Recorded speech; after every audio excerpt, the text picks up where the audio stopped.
Bonjour, aujourd'hui on continue la lecture de Sido suivi de l'Évry de la vigne de Colette. On a fini Sido et on est arrivé à la 13e nouvelle de l'Évry de la vigne. Le miroir. Il m'arrive souvent de rencontrer Claudine. Alors on nous précise que Claudine c'est le prénom du personnage créé par Colette dans ses premiers romans, très largement inspiré de sa propre enfance. On reprend. Où? Vous n'en saurez rien. Aux heures troubles du crépuscule, sous l'accablante tristesse d'un midi blanc et pesant, ou par ces nuits sans lune, claires pourtant, où l'on devine la lueur d'une main nue levée pour montrer une étoile, je rencontre Claudine. Aujourd'hui, c'est dans la demi-obscurité d'une chambre sombre, tendue de je ne sais quelle étoffe olive, et la fin du jour est couleur d'aquarium. Claudine sourit et s'écrie « Bonjour, mon sosie !» Mais je secoue la tête et je réponds « Je ne suis pas votre sosie. N'avez-vous point assez de ce malentendu qui nous accole l'une à l'autre, qui nous reflète l'une dans l'autre, qui nous masque l'une par l'autre? Vous êtes Claudine et je suis Colette. Nos visages jumeaux ont joué à cache-cache assez longtemps. On m'a prêté Rési, votre blonde amie, on vous a marié à Willy, vous qui pleurez en secret Renaud. Tout cela finit par lasser, ne trouvez-vous pas? Claudine hésite, hausse l'épaule et répond vaguement « Ça m'est égal ». Elle enfonce son coude droit dans un coussin, et, comme par imitation, j'étais en face d'elle mon coude gauche d'un coussin pareil. Je crois encore une fois me mirer dans un cristal épais et trouble, car la nuit descend et la fumée d'une cigarette abandonnée monte entre nous. Ça m'est égal, répète-t-elle. Mais je sais qu'elle ment. Au fond, elle est vexée de m'avoir laissé parler la première. Elle me chérit d'une tendresse un peu vindicative qui n'exclut pas une dignité un tantinet bourgeoise.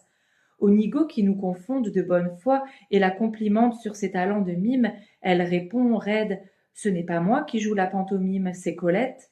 Claudine n'aime pas le music-hall. Devant son parti pris d'indifférence, je me tais. Je me tais pour aujourd'hui seulement. Mais je reviendrai à la charge, je lutterai, je serai forte contre ce double qui me regarde d'un visage voilé par le crépuscule. Ô mon double orgueilleux, je ne me parerai plus de ce qui est à vous seul ce pur renoncement qui veut qu'après Renaud finisse toute vie sentimentale, à vous cette noble impudeur qui raconte ses penchants, cette littéraire charité conjugale qui vous fit tolérer les flirts nombreux de Renaud, à vous encore, non pas à moi, cette forteresse de solitude où lentement vous vous sublimez. Voici que vous avez, tout en haut de votre âme, découvert une retraite qui défie l'envahisseur. Demeurez-y ironique et douce, et laissez-moi ma part d'incertitude, d'amour, d'activité stérile, de paresse savoureuse. Laissez-moi ma pauvre petite part humaine qui a son prix. Vous avez, Claudine, écrit l'histoire d'une partie de votre vie, avec une franchise rusée qui passionna pour un temps vos amis et vos ennemis. Du pavé gras et fertile de Paris, du fond de la province endormie et parfumée, jaillirent comme autant de diables mille et mille Claudines qui nous ressemblaient à toutes deux.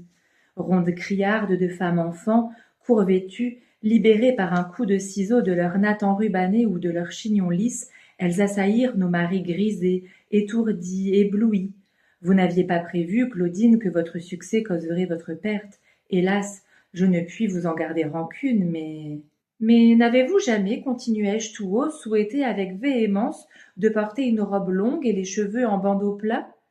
Les joues de Claudine se creusent d'un sourire. Elle a suivi ma pensée. Oui, avoue-t-elle, mais c'était pure taquinerie contradictoire. Et puis, que venez-vous me parler d'imitatrice? J'admire votre inconscience, Colette. Vous avez coupé votre traîne de cheveux après moi, s'il vous plaît. Je lève les bras au ciel. Seigneur, en sommes-nous là? Vous allez me chercher chicane pour des niaiseries de cet ordre? Ceci est à moi, ceci est à toi. Nous avons l'air de jouer la robe. Ô mon enfance, la robe du regretté Eugène Manuel. Oh, notre enfance, soupire Claudine. Ah, j'en étais sûre. Claudine ne résiste jamais à une évocation du passé. À ces seuls mots, vous souvenez-vous?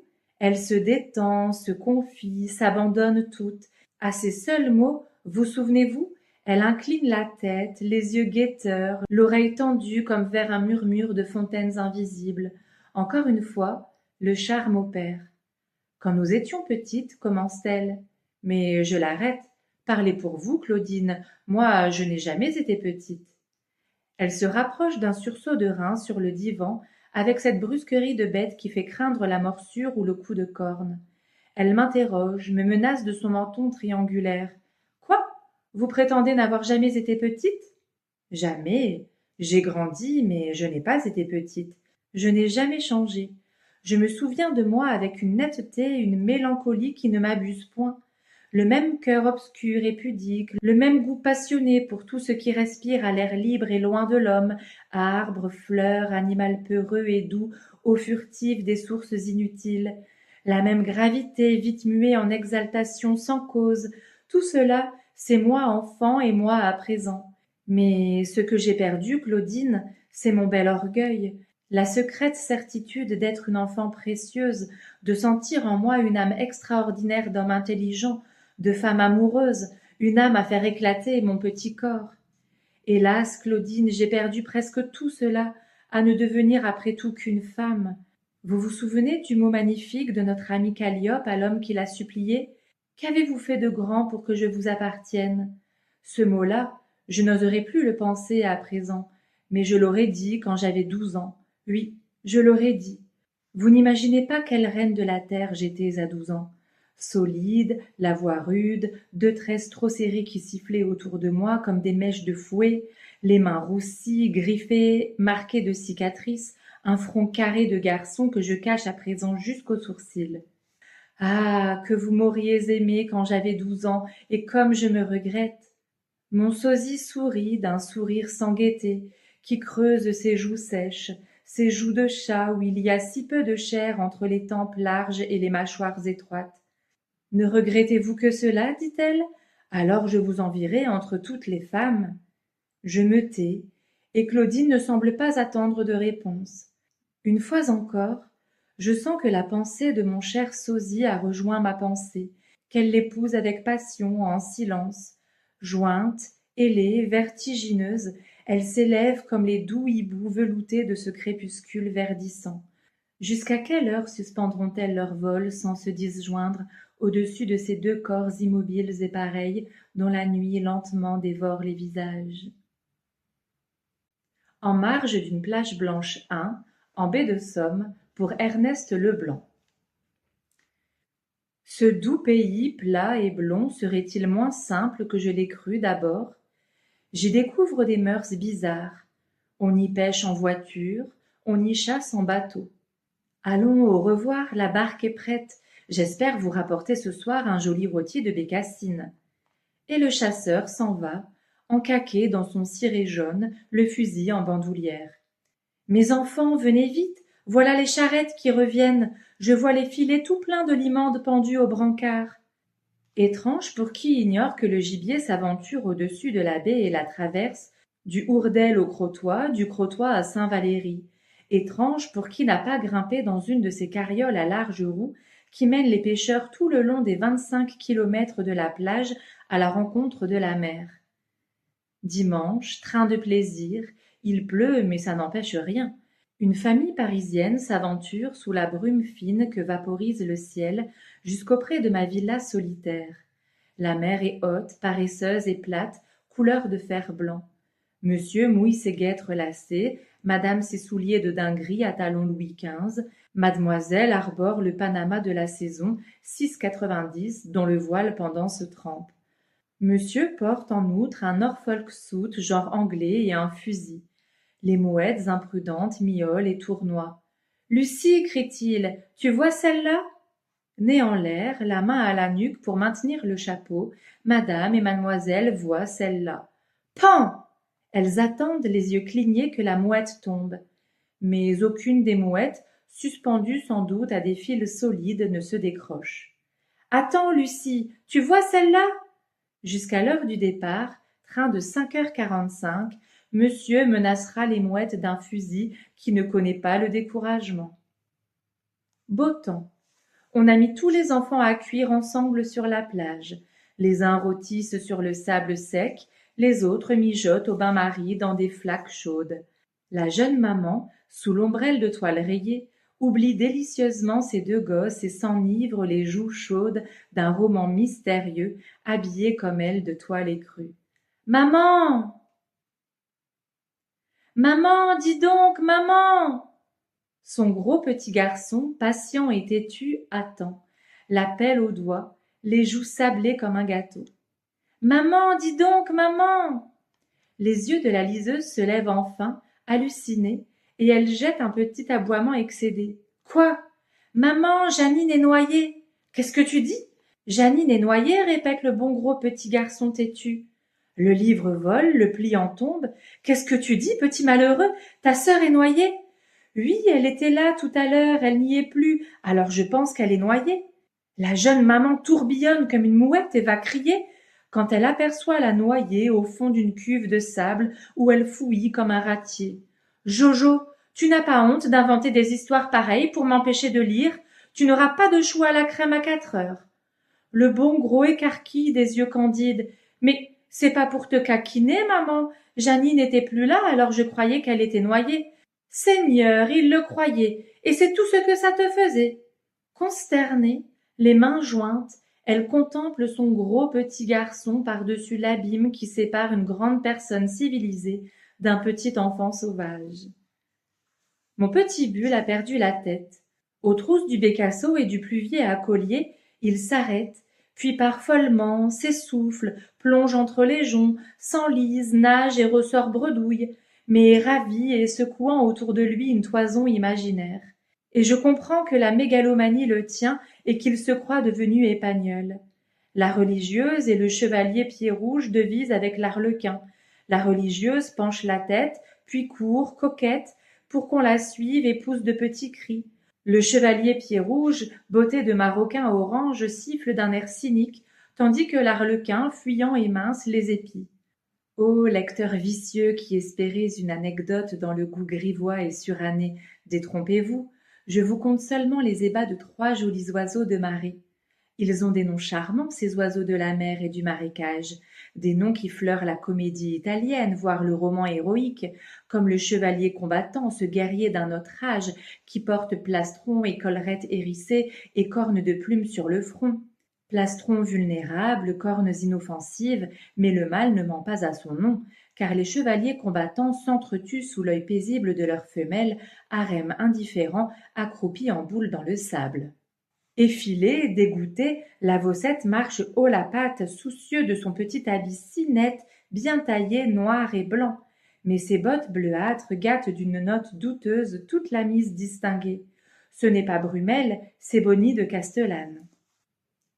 Dans un petit café du port, les pêcheurs attendent pour repartir, le flot qui monte et déjà chatouille sournoisement la quille des bateaux échoués de biais sur le sable au bas du quai. Ce sont des pêcheurs comme partout, en toile goudronnée, en tricot bleu, en sabots camus. Les vieux ont le collier de barbe et la pipe courte. C'est le modèle courant vulgarisé par la chromolithographie et l'instantané.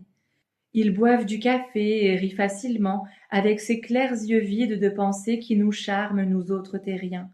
L'un d'eux est théâtralement beau, ni jeune, ni vieux, crépus d'une toison et d'une barbe plus pâle que sa peau tannée, avec des yeux jaunes, des prunelles de chèvre rêveuses qui ne clignent presque jamais. La mer est montée, les bateaux dansent dans la baie au bout de leurs amarres et trinquent du ventre. Un à un, les pêcheurs s'en vont et serrent la patte du beau gars aux yeux d'or.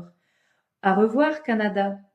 À la fin, Canada reste seul dans le petit café, debout, le front aux vitres, son verre d'eau de vie à la main. Qu'attend-il? Je m'impatiente et me décide à lui parler. Ils vont loin comme ça? Son geste lent, son vaste regard désigne la haute mer. Par là-bas, il y a bien de la crevette ces jours-ci, il y a bien de la limande et du maquereau et de la sole, il y a bien un peu de tout. Vous ne pêchez pas aujourd'hui, vous? Les prunelles d'or se tournent vers moi un peu méprisantes. Je ne suis pas pêcheur, ma petite dame. Je travaille avec le photographe pour les cartes postales. Je suis type local. En marge d'une plage blanche d'œufs, pour Georges Richard. Bain de soleil. Poussette, tu vas te cuire le sang, viens ici tout de suite. Ainsi apostrophée du haut de la terrasse, La chienne Bulle lève seulement son museau de monstre japonais couleur de bronze. Sa gueule, fendue jusqu'à la nuque, s'entr'ouvre pour un petit halètement court et continu, fleuri d'une langue frisée, rose comme un bégonia. Le reste de son corps traîne, écrasé comme celui d'une grenouille morte. Elle n'a pas bougé. Elle ne bougera pas. Elle cuit. Une brume de chaleur baigne la baie de Somme, où la marée de morte eau palpite à peine, plate comme un lac. Reculée derrière ce brouillard moite et bleu, la pointe de Saint-Quentin semble frémir et flotter, inconsistante comme un mirage. La belle journée à vivre sans penser, vêtue seulement d'un maillot de laine. Mon pied nu tâte amoureusement la pierre chaude de la terrasse, et je m'amuse de l'entêtement de Poucette qui continue sa cure de soleil avec un sourire de supplicié. Veux-tu venir ici, sale bête? Et je descends l'escalier dont les derniers degrés s'enlisent, recouverts d'un sable plus mobile que l'onde, ce sable vivant qui marche, ondule, se creuse, vole et crée sur la plage, par un jour de vent, des collines qui nivellent le lendemain. La plage éblouit et me renvoie au visage, sous ma cloche de paille rabattue jusqu'aux épaules, une chaleur montante, une brusque haleine de four ouvert. Instinctivement, j'abrite mes joues, les mains ouvertes, la tête détournée comme devant un foyer trop ardent.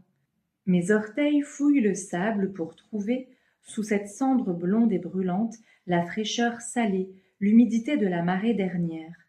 Midi sonne au crottoir, et mon ombre courte se ramasse à mes pieds, coiffée d'un champignon. Douceur de se sentir, sans défense et sous le poids d'un beau jour implacable, d'hésiter, de chanceler une minute, les mollets criblés de 1000 aiguilles, les reins fourmillant sous le tricot bleu, puis de glisser sur le sable à côté de la chienne qui bat de la langue. Couché sur le ventre, un linceul de sable me couvre à demi. Si je bouge, un fin ruisseau de poudre s'épanche au creux de mes jarrets, chatouille la plante de mes pieds. Le menton sur mes bras croisés, le bord de la cloche de jonc borne mes regards, et je puis, à mon aise, divaguer, me faire une âme nègre à l'ombre d'une paillote. Sous mon nez sautent paresseusement 3 puces de mer au corps de transparente agate grise. Chaleur, chaleur, bourdonnement lointain de la houle qui monte ou du sang dans mes oreilles. Mort délicieuse et passagère, où ma pensée se dilate, monte, tremble et s'évanouit avec la vapeur azurée qui vibre au-dessus des dunes. À marée basse. Des enfants, des gosses, des mioches, des bambins, des lardons, des salés. L'argot ne saurait suffire, ils sont trop. Par hasard, en retournant à ma villa isolée et lointaine, je tombe dans cette grenouillère, dans cette tiède cuvette que remplit et laisse chaque jour la mer. Jersey rouge, jersey bleu, culottes troussées, sandales, cloches de paille, bérets, charlottes de lingerie, seaux, pelles, pliants, guérites, tout cela qui devrait être charmant m'inspire de la mélancolie. D'abord, ils sont trop, et puis, pour une jolie enfant en pommes joufflues et dorées, d'aplomb sur des mollets durs, que de petits parigots victimes d'une foi maternelle et routinière.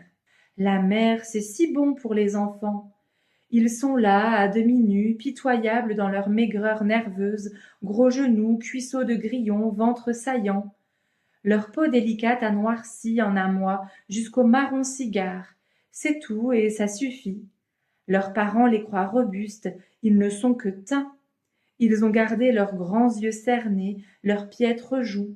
L'eau corrosive pèle leurs mollets pauvres, trouble leur sommeil d'une fièvre quotidienne, et le moindre accident déchaîne leur rire ou leurs larmes faciles de petits nerveux passés au jus de chic. Pêle-mêle, garçons et filles, on barbote, on mouille le sable d'un fort, on canalise l'eau d'une flaque salée. 2 écrevisses en jersey rouge travaillent côte à côte.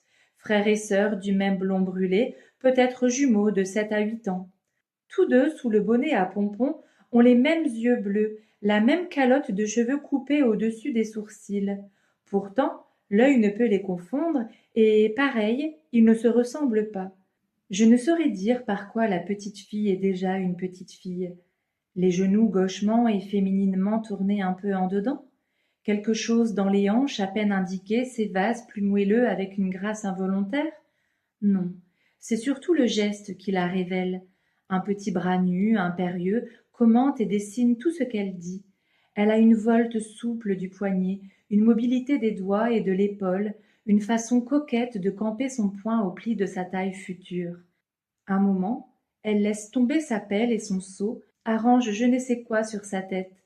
Les bras levés, le dos creux et la nuque penchée, elle devance, gracieuse, le temps où elle nouera ainsi debout et cambrée le tulle de sa voilette devant le miroir d'une garçonnière.